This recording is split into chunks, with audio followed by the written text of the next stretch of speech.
Ok, alors bonjour, bienvenue à ce dernier cours de la semaine. Et c'est pratiquement le dernier cours également, disons, avec la nouvelle matière que je vais donner, puisque la semaine prochaine, ce sont des cours de révision. Je vous indique également que je vais garder les mêmes périodes sur Teams que cette semaine, donc avec les mêmes plages horaires, pour répondre à vos questions, si vous en avez, au fur et à mesure qu'on fait la révision. Et dans le fond, au fur et à mesure que vous avancez dans votre étude pour l'examen d'histoire, ben à ce moment-là, je pourrais vous accompagner là-dedans. Donc, dernier cours, écoutez, il n'y a pas si longtemps, au mois de mars, je commençais ces capsules-là dans la cuisine. On a fait avec les moyens du bord. J'espère que ça a quand même été bien pour vous. C'était pas un remplacement complet à un cours en classe avec votre présence, mais j'ai fait vraiment du mieux que j'ai pu. Et écoutez, pour aujourd'hui, donc, on va parler un peu du coronavirus, mais on va essayer, dans le fond, d'avoir une perspective historique par rapport à ça. Peut-être avoir un peu de recul, même si c'est difficile, on est encore en plein dedans. Écoutez, j'aimerais commencer d'entrée de jeu par quelque chose que j'ai trouvé fascinant il n'y a pas très longtemps. Je suis tombé sur une citation.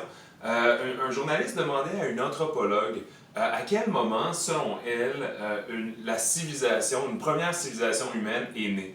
Est-ce que c'était au moment où, dans le fond, l'Homo erectus s'est tenu debout? Est-ce que c'est avec l'agriculture? Est-ce que non, c'est plutôt avec l'avènement de l'écriture? Et elle a répondu quelque chose que j'ai trouvé fascinant.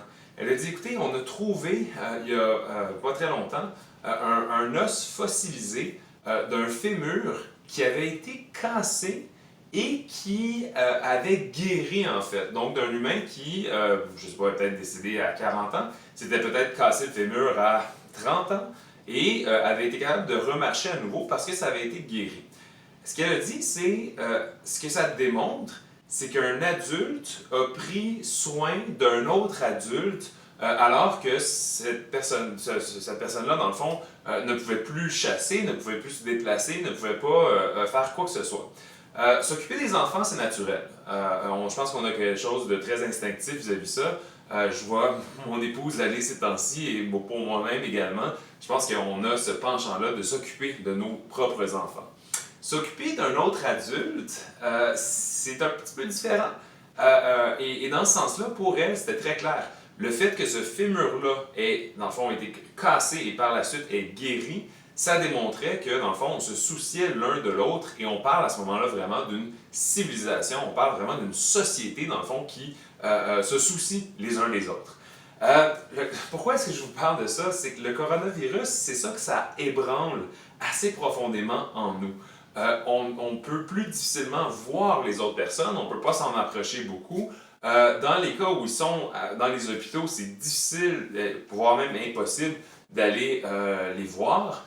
Et donc, ça ébranle le lien de confiance et le lien également d'attachement qu'on peut avoir les uns vis-à-vis les autres.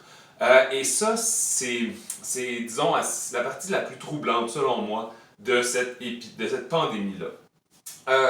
Par ailleurs, on est quand même chanceux dans notre malchance. On a des outils technologiques qui nous permettent de continuer à faire des achats en ligne, qui nous permettent également de se voir à distance.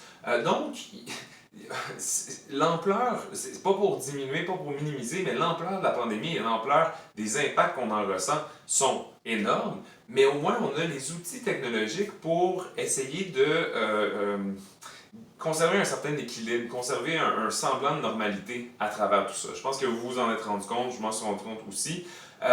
Et écoutez, qu'est-ce qui va arriver pour la suite des choses? C'est sûr que du point de vue économique, on en a pour un certain temps. Il y a des domaines où c'est passablement compliqué, où bien malin celui qui saurait, dans le fond, quand on va pouvoir émerger complètement de cette pandémie. Je pense à la restauration, je pense aux touristes, je pense beaucoup également à toute l'industrie également aéronautique, ou carrément, dans le fond, les compagnies aériennes en soi. C'est compliqué et on ne voit pas quand exactement on va pouvoir émerger de ça. Là où je ne suis pas inquiet, c'est par rapport à vous. Okay? Oui, c'est difficile, oui, c'est une période qui est anxiogène, mais je vous vois aller, je vois dans le fond comment vous faites les études à distance et vous m'impressionnez, vous continuez à m'impressionner à travers ça et vous démontrez votre très très grande résilience. Je vais vous citer un de mes personnages historiques préférés, Winston Churchill. Winston Churchill à qui on prête des milliers de citations pratiquement. Je suis pas sûr qu'il les a toutes prononcées, mais celle-là, je pense que ça lui ressemble beaucoup. Alors Winston Churchill avait déjà dit comme ça que ça lui apparaissait, en fait qu'il se définissait lui-même comme un optimiste parce que ça lui apparaissait comme pas très utile d'être n'importe quoi d'autre qu'un optimiste. D'accord? Moi, ce sont des mots qui m'aident un peu et j'essaie d'appliquer ces mots-là dans ma vie parce que si vous voyez toujours le verre à moitié vide, si dans le fond vous vous concentrez surtout sur tout ce que vous n'avez pas le droit de faire, c'est sûr que ça devient très très lourd. Par contre, si vous vous dites, hey, depuis une semaine, on peut, en étant à 2 mètres, aller au parc et voir nos amis, jusqu'à un maximum de 10 personnes, 3 foyers différents, ben ça, c'est quelque chose qu'on ne pouvait pas faire au mois de mars. Et dans les prochaines semaines, du moins on l'espère, il va y avoir de plus en plus de ces choses-là que vous allez avoir le droit de faire à nouveau. Alors, écoutez, et pour ce qui est de la suite des choses, quels seront les impacts? Il y a des choses qui ne reviendront jamais comme c'était auparavant. C'est plate à dire, mais dans le domaine culturel, des festivals où il y a, je ne sais pas moi, 25 000 personnes au même endroit, franchement, bien malin qui saurait dire quand est-ce que ça pourrait revenir. Il est possible que ça ne revienne pas exactement dans cette formule-là. D'accord? Bon, cela étant dit, moi je continue à croire à la résilience humaine, à l'esprit humain, à la détermination et à la créativité, à l'inventivité, tant et aussi longtemps, puis je boucle la boucle avec ça, qu'on continue à se soucier des autres, qu'on continue dans le fond à être sensible au fait que tous n'ont pas la même chance. Autrement dit, c'est la tradition humaniste. C'était bon au 16e siècle, c'est encore bon de nos jours. Écoutez, je fais un petit salut spécial également à ceux qui ne sont pas mes étudiants. Il y a quelques personnes à qui j'ai partagé donc ces liens-là YouTube.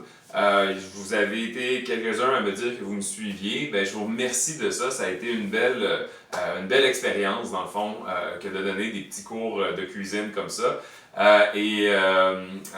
Merci pour vos bons commentaires, vos bons mots. C'est toujours agréable de se faire dire qu'on fait un travail qui est plutôt bien fait. Donc, merci pour ça.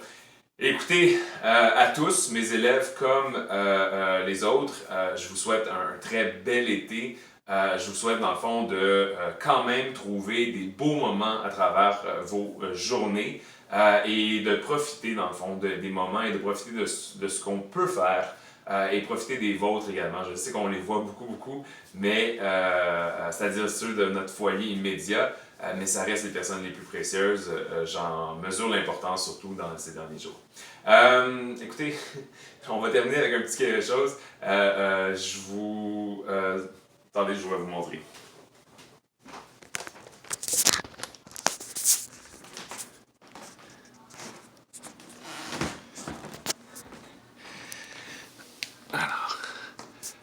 Ma fille, Florence, vous dit allô également. Et disons que ça, c'est notre plus grande raison d'être heureux et d'être heureux ces temps-ci. Voilà. Alors, OK. Au revoir à tous. Bye.